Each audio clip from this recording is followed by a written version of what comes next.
Hello, I'm Dr. Christopher No with the Collective Impact Group, and joining me is my team, Kirsten, Jerry, and Andrea. Collective Impact Group is an amazing organization helping other leaders perform in excellence. We're creating cultures that foster excellence in leadership development and organizational health. And really, at our heart, we are here to help you become empowered and to lead your team to your next destination. What I want to start with before we jump into these is that we really have to learn to embrace this, and we have to be a little fearless. It can be overwhelming, it can be intimidating. We hear constantly of new things out there. We hear of what other people are using. But there are so many resources. There are tutorials, there's YouTube, you can Google things. There are other people using them. So we really have to jump in. But I will say that it really needs to suit you. It needs to suit you and your team and how you all operate best. So these platforms that we're going to talk about, I'll talk about the ones I've used. I'm not advocating necessarily for them, but I'm going to tell you the ones I've used and what my experience has been. But I just want us all to remember that you have to just jump in. Some of these, and maybe it's talking to your team and saying, can you all research, one of you research this and one of you research this. Maybe you spend an hour on a Saturday morning and you do a little Googling and YouTubing and see what looks good, do some trials. But the other thing is, once you decide you're going to embark on something, we really can't do flybys. We can't just be skimmers, right? You're going to have to dig in. When I was trained on my first donor database system, which was about 20 years ago, I went away to an office in New Jersey, and I was there for 4 days and trained all day long. And that's why I think I know so much about databases, and I'm willing to jump in and try any of them, because I've had that training just from just the entire way through. And what we tend to do right now is we tend to jump in, we sort of find what we need, we figure out the immediate issue, and then we move on. And what happens is we've left behind all these other tools that platform comes with that we haven't implemented, we haven't explored, we're not really aware of. So we end up semi-using the tool. And in one of our conversations on we did focus surveys, right? So Tanaka is on this call. She works with us. She's our project manager. And she was helping to do some surveys of nonprofits. There were some that are using 3 CRMs at a time because they never really figured out fully what each one could do.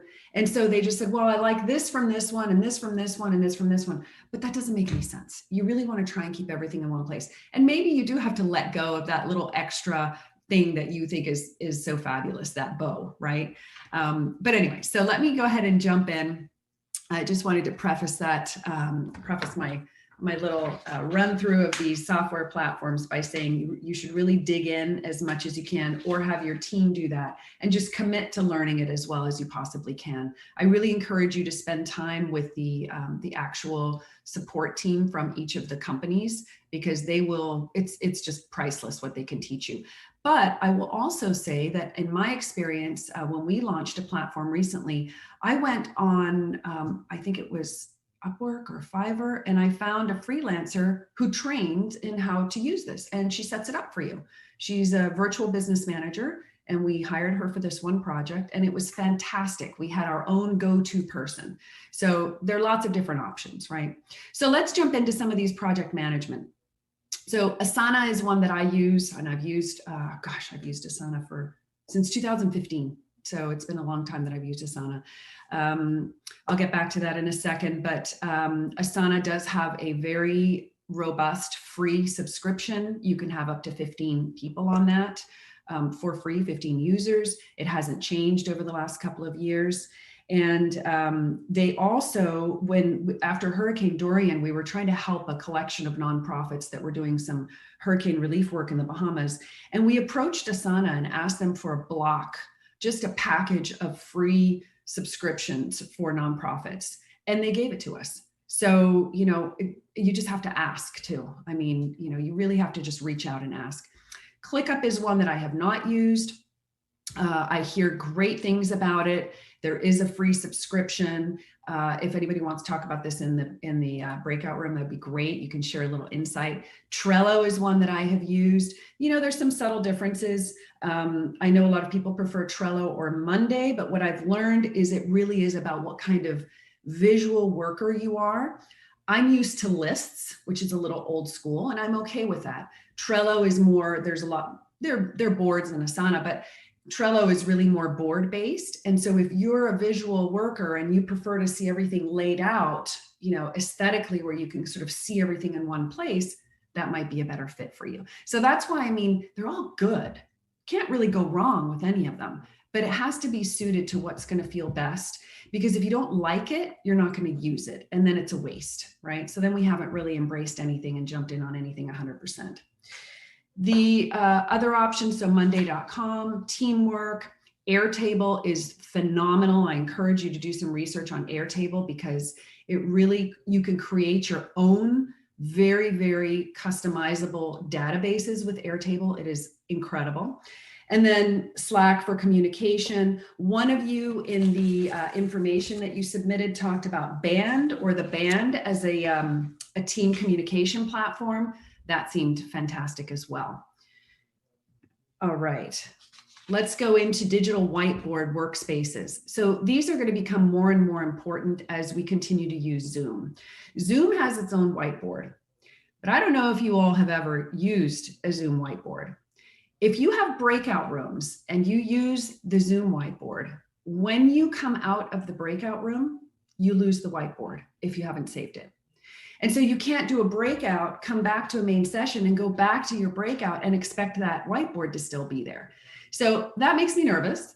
So I prefer to just do a screen share and use something like Miro or Mural. Both of these are just phenomenal. So Miro I have used extensively. Basically, it is this endless canvas. It is a canvas that you can put as many documents, as many images, videos, all this different media on. You can have calls, hosted calls in the Miro space.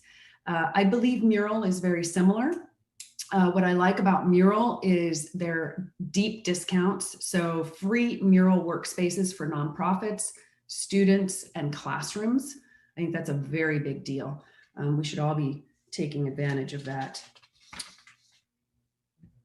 Okay, let me go through. So this is just, I know it's a little blurry and I apologize for that, but I wanted you to see that you can have your call, you can have images, you can have sticky notes and PDFs, and then you just zoom in and it all gets clear. So it's tremendous. It really is amazing. It almost would be a great kind of overall diagram map of an organization. Okay, I have a visual to show you, but I want to be careful with time. If we have time, we'll get to it. All right. So for accounting, bookkeeping, Jerry, feel free to jump in. This is your area of expertise. So Wave is the most recent software platform that I heard about. And what I learned about it is that it was developed by a Canadian firm and it's entirely free, 100% free, entirely. However, it's not specifically designed for nonprofits. So if you are a small nonprofit just getting started and you're willing to customize a little bit, you're willing to kind of acknowledge that revenue is your donations and expenses, there's going to be some things that are not going to be automatically tailored to the nonprofit sector, but there's no reason why you can't adapt. And I think if you're just starting out, it's well worth it. You definitely want something as opposed to nothing. So Wave is a good one. I've used Gusto. I liked it. I found it a little bit costly. It sort of got a little bit out of hand. We ended up going back to ADP, but a lot of people really, really like it. Applos is specific to nonprofits, very, very highly recommended. And I think, Jerry, is it Flipcause that integrates with Applos? Flipcause will integrate to, I think, any of the QuickBooks or any of the major software packages. Okay. Most of them do integrate to the software packages. There was one specifically that was really geared towards Applos, or maybe it just worked better. Another option is Zero App. So Jerry, do you have any thoughts on, I mean, we always have QuickBooks, we have QuickBooks for nonprofits, we have QuickBooks Online. At this point, are they all fairly interchangeable? Yeah, I would say there are, as you mentioned, many different accounting software packages. What I have found nonprofits use is QuickBooks. Mm-hmm. And that's not to say QuickBooks is the only one or the best one, but it's the advantage of QuickBooks is everybody's using it. Mm. So if you have an accountant that does it online, you can hire an accountant that actually keeps track of QuickBooks, but then you can have access to it because it's online. Mm-hmm. If your auditor wants to see all of your detail, you can give them access to it. And I think that's true with each of these. Yeah. But what I found, and Aplos is one that I did work with one organization in Aplos, and they had trouble learning some of the things about it, and they weren't able to get the reports that they wanted. Now, again, it had nothing to do with faulting Aplos. It had to do with the user. Right. And what I found with QuickBooks is if you have trouble with QuickBooks, you can almost call up anybody else in the nonprofit field, and they're going to say, I know how to do QuickBooks. Here's how you do it. Mm-hmm. So again, I don't want to recommend one versus the other. I would only say that the organizations I've dealt with over the years have used QuickBooks or they've evolved into QuickBooks. And I know some have gone into more complicated accounting systems and then went back to QuickBooks because they wanted to keep it simple. Okay. If I may just add from the chat box, sorry for the interruption, is that Lisa Kopp commented that QuickBooks Online is very inexpensive via TechSoup. So I thought it was worth mentioning it. Yes. And I would say from an accounting software they're all inexpensive. I mean, you don't want to try to save $50 because of one or the other. It's Agreed. which one gives you the information, because none of them are very expensive. Agreed. Yeah. Okay, let's jump into calendars. By this time, you should all be using some sort of calendar system, sending links out to your team, or for scheduling or for meetings. Calendly is the one that I think people know the most. It's free for the basic subscription, and then it has special pricing for nonprofits. I like Acuity. We've used Calendly and we've moved to Acuity. Acuity just has a little more complex capabilities, but as a for-profit organization, it just happens to fit well. It allows us actually to integrate some taking payments online. So it all depends on what your needs are, but certainly start with Calendly. And I think it really just helps keep everything very organized, everybody on the same page. If anyone has any others that they've discovered that are fabulous, I'd love to hear about them. Dubsado is probably geared more to the for-profit sector, but I wanted to mention it because I really think there's tremendous value here. And I think that you should keep this on your radar in case you come across an opportunity to use it. Maybe you have a social enterprise and you're providing services for a fee. This could be a fantastic tool for you. So you can send contracts and invoices, project management, questionnaires, even your bookkeeping can be managed, tracking time. The great thing about it though, is that you can automate. So if you were to send out, let's say for your hiring process, you're going to send out an NDA, or you're going to send out a contract for a subcontractor to sign. Once they've signed it, that triggers the system. So it's very much like a CRM in that way, that it'll trigger them to get the next document, which maybe it's their onboarding materials, or maybe it's information about their background check. So I love it.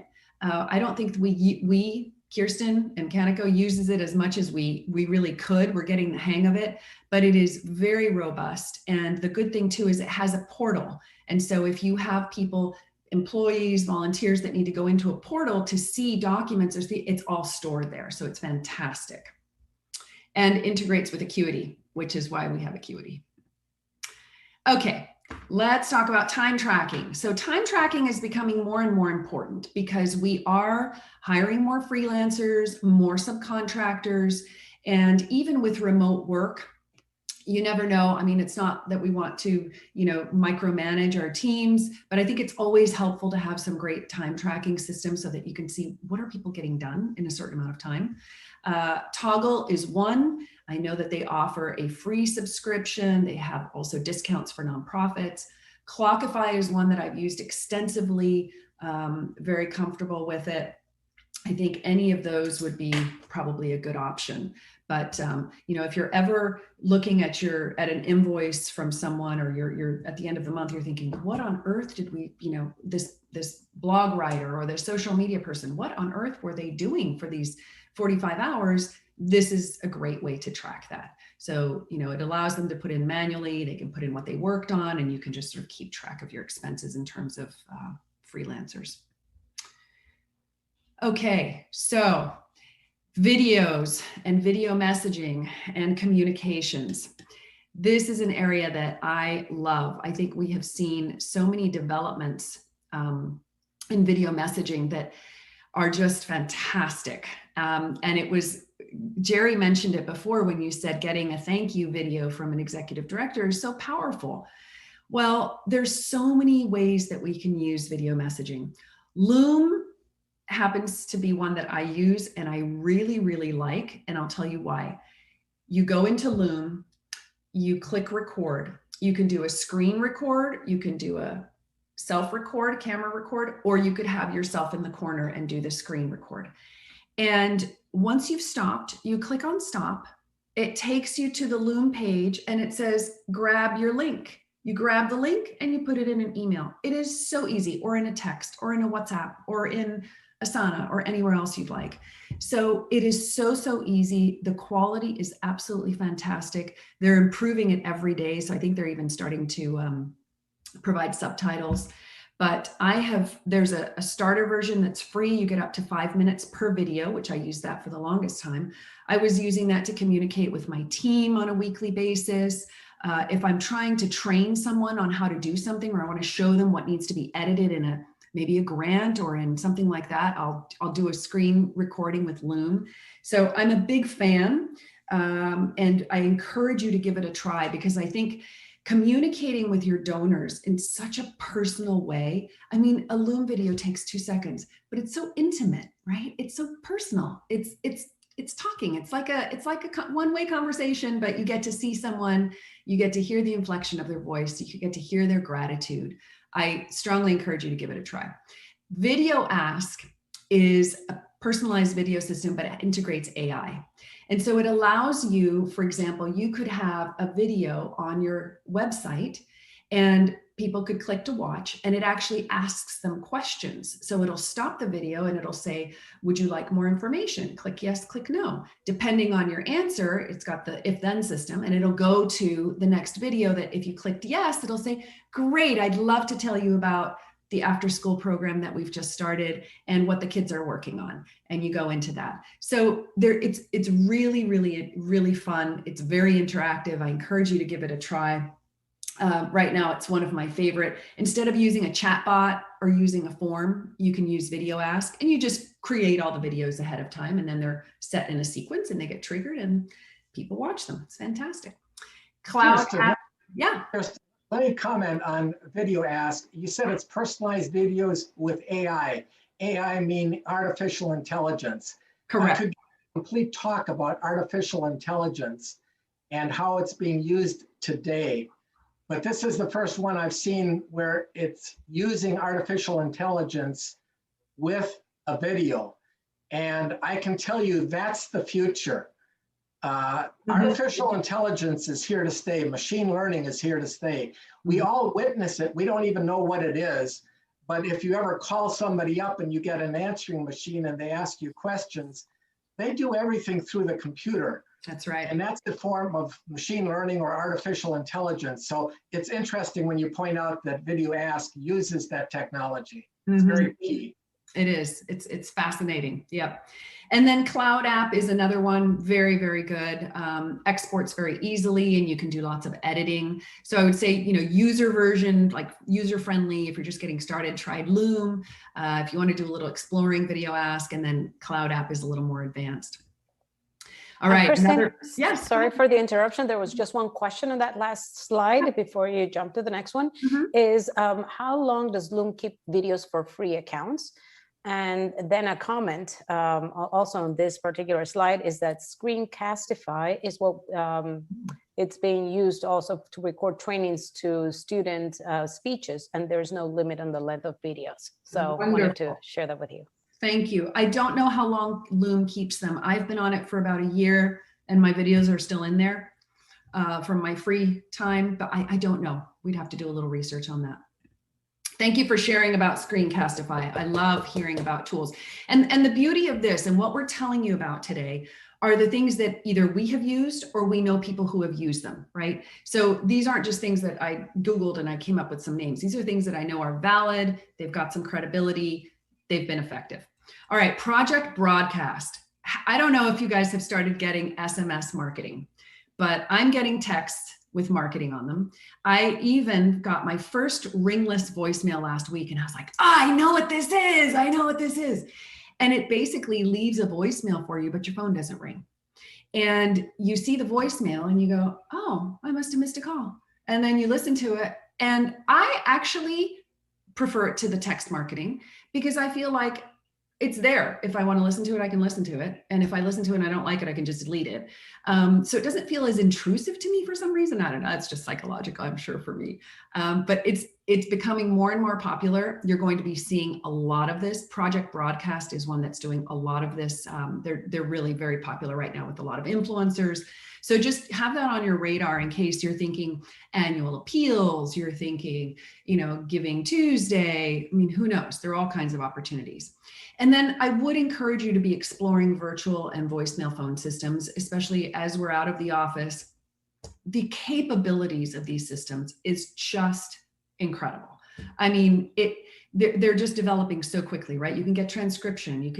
I can just forward a voicemail to one of my colleagues. It's just amazing. You can record, on some of them, you can record calls, like Citricom is one that I know is used by a colleague of mine, and they record their calls. They want to know what the interactions are. So there are tremendous advances when it comes to communications. Don't be shy about exploring, and don't think, in this day and age, we really don't have to have an office with a phone and an answering machine. I guess not a lot of us have that anymore, but just explore all the different options. That's what it comes down to. Okay, this is one of my favorites. So Canva, I know everyone loves, and I'm just so glad that Canva even exists because it just has totally changed everything since, everyone was kind of stuck in Adobe. But we also have heard great things about Design Pickle. Design Pickle is another graphic design software. What I love about it is that they have the Random Acts of Design program, where every quarter they select 3 nonprofit organizations to receive a free subscription and 1 grand prize winner who gets one-on-one consulting and marketing support for a year. So I always love companies that are doing something special for the social sector. And then Venngage. Venngage is incredible. If you haven't checked it out, you've got to go look at it. The infographics that you can produce on Venngage are amazing. They're simple. You have lots of different templates you can use. You can make brochures and flyers and charts, and it's spectacular. All right, video. Okay, so Veed is fantastic. I think in this time, as Jerry was saying about using video so much, now this wouldn't be like a Loom, which is sort of a message, like you're sending a message to someone. This would be videos that you're going to create and you're going to have on social media or maybe on your website or send in an email. And we really need to be comfortable doing our own video clips. We really should. We should not have to hire someone to come in and do all of our videos. I do think that, yes, it's warranted if you're creating a beautiful video for your website. Yes, perhaps you hire a videographer, but there's no reason why we can't be doing some of these video exercises, do some of these videos on our own. So Veed allows you to test out their system with no account. So that's really cool. Veemly is really, really good for video editing. So it's a little more advanced on the video editing side. And then PhotoFuse is incredible because it really turns your photos into a professional looking image. So it'll take the background away, it'll highlight things for you. And it's just, you know, if you think that you have some products or you have some images that you need to send someone for Photoshop, I would try PhotoFuse first and see if maybe you can just do it yourself. I mean, it's amazing. And I think the other thing is psychologically, we don't like to be bound to something, right? I don't like feeling obligated that I have to hire someone and spend all this money on a videographer or on a graphic designer. I mean, sometimes if we can do it internally, whether it's us or our team, and we can just whip that out, you know, why not? And then make sure that if you are going to be doing your your own videos, that you have a teleprompter or you have Q prompter, something that runs alongside. So if I'm recording on my phone, I can see myself, but it runs alongside. So, and it shows it on the correct side of the camera so that you're looking straight at the camera, but you're reading and you're not, you know, reading from a paper over here or from a poster that you've put up on the wall, which is what I normally do. So try one of those teleprompters as well. Those are fun. All right, transcription. This is so important. My two favorites would be Otter.ai, and Temi, but Reason 8 is excellent as well. I have not used Reason 8. And Otter is video and audio transcription. You can record conversations. You can share your voice notes. Otter will integrate very nicely with Zoom. So as you have your Zoom call going, Otter is in the background and it's transcribing the entire call, the entire conversation, the entire meeting. The great thing about it is you can go in afterwards and let's say it's Christopher, Jerry, and I. And the first time Christopher speaks, I say, that's Christopher. The first time Jerry speaks, I say, that's Jerry. The next time Kirsten speaks, Kirsten. It will intuitively throughout the document say, that's Christopher speaking, that's Jerry speaking, that's Kirsten speaking, that's Christopher then said this. So it actually will categorize based on the speaker. It's amazing and it's fun. Temi is great because Temi, you don't need an account. If you have a video, well, you do need an account, but it's a pay per use. So if I had a video that I created, let's say it's a training video and it's about 30 minutes long and I want the transcript of it, I go into Temi, I upload the video, and in about 5 minutes, they send me an email with the full transcription. And the last one I did was a 15-minute video and it was $3.40. Awesome, fantastic. Right? Sometimes you need the script. You want that script for whatever reason. So very, very cool. I love those two.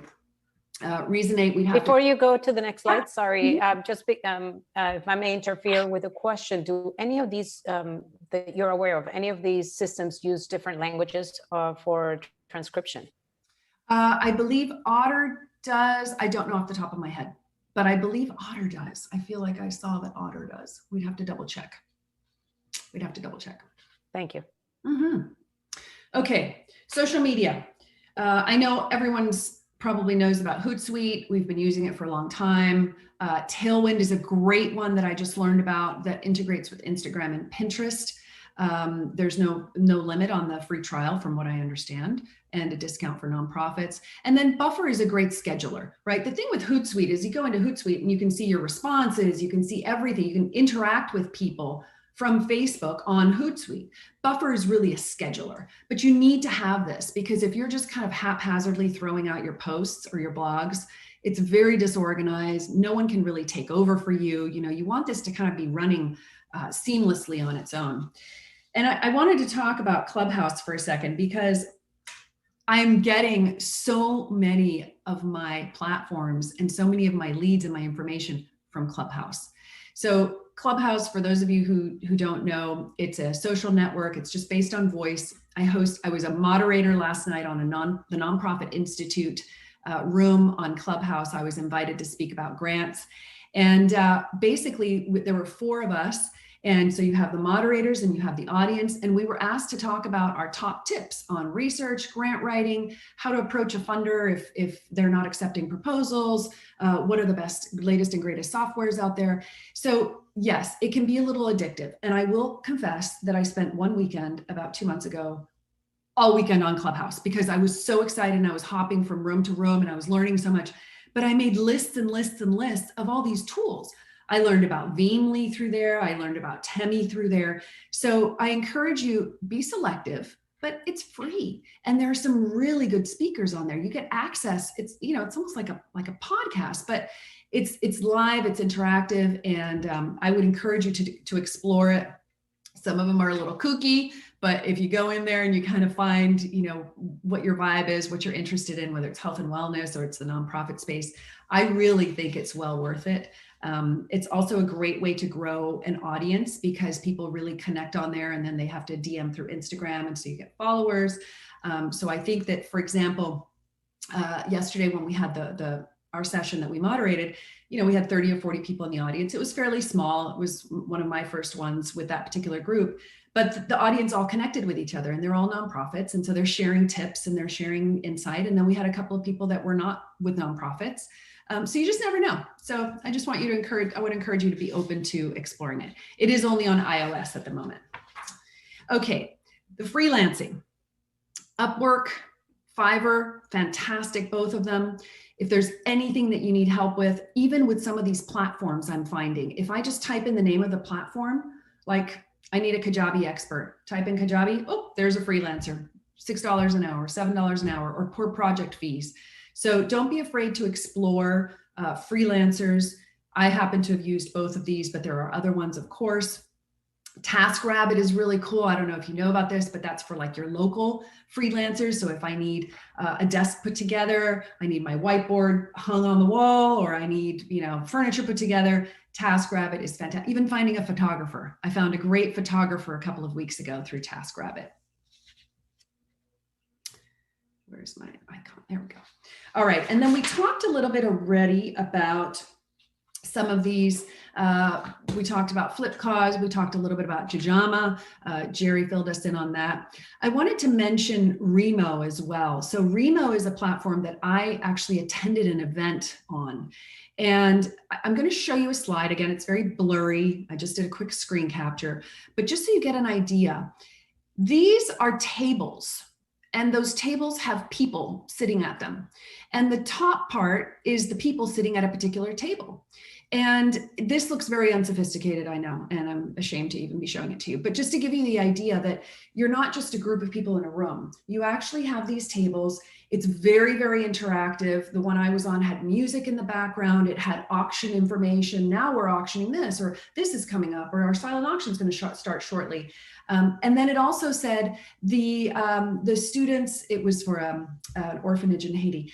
The students are on at table 3. If you have a second, pop over and say hi. And so I marched on over to table 3, and sure enough, there were 5 students there from the program, and I was able to chat with them. So it's really, really fantastic. And I believe it integrates with a lot of different other fundraising platforms as well.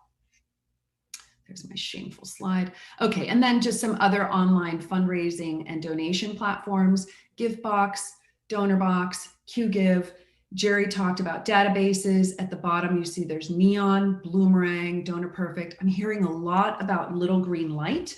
It seems that a lot of people are getting very, very comfortable with that one. So by all means, if you have more to share in the group session, let us know. We'll talk about those.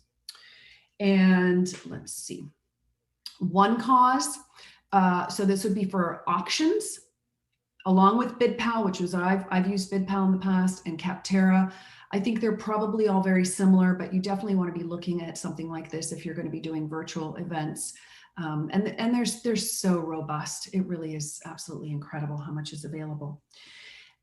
TechSoup. So that was mentioned earlier. This is really, really critical. If you're not taking advantage of TechSoup, you must. Look at these products: Adobe Acrobat, QuickBooks, GrantStation, QuickTime, Little Green Light, DonorPerfect, Zoom. So really, if you go onto TechSoup, you subscribe, you'll only have to pay an admin fee for some of the products plus a reduced price, but it's really well worth it. And often you get an extension of that software program for the second year as well. I have a couple more that I want to mention. Oops, let me go back. A couple more that I want to mention that are not on the slides. Grant Hub. Grant Hub is for grants management. It is absolutely fantastic. So if you're getting to that point where you really need to start managing your grants a little better, where you feel like you have so many going on at the same time with reporting, with deadlines, with materials, communications, think about using Grant Hub. Catch-A-Fire. Catch-A-Fire is fantastic for highly skilled volunteer support. You can subscribe on your own, but they also have a membership platform that is subsidized by foundations in different regions. For example, in New Jersey, it's free to use Catch-A-Fire because there's a foundation there that provides it for free for all of the nonprofits. So that's a great one if you want to set up a website, if you have a really big, an annual report maybe. Those Catch-A-Fire is fantastic. iWave. iWave, I learned from one of my fellow moderators yesterday on Clubhouse. It is a prospect research and wealth screening tool. It's not Wealth Engine, which is so massive. Do you use it, Christopher? You do. Awesome. Yeah, it's a little pricey, but it's very effective. It's a little pricey. Yeah, I think they're all a little pricey. Now, there are individuals who do one-off wealth screening for you and can give you a report. And I'll reach out to the one lady that I know. I think she's based in New York. She's amazing. And it's a few $100s and you get a beautiful, report on several, 2 or 3 donors that you're interested in researching a little further. And then the last one I want to mention is Boardable. Boardable is to manage your board development, documents, recruiting, really, really fantastic tool. If you've gotten to that point where you're a little more sophisticated in terms of, okay, what do we need for our boards? Where are we going to keep all of our documents? How are we going to train them, recruit them, educate them? All of that. Boardable is absolutely fantastic. And I think that wraps up the core tools that I wanted to talk about. Please reach out to us to learn more or to engage with our team. We're here to help, and we would love to work with you to meet your goals.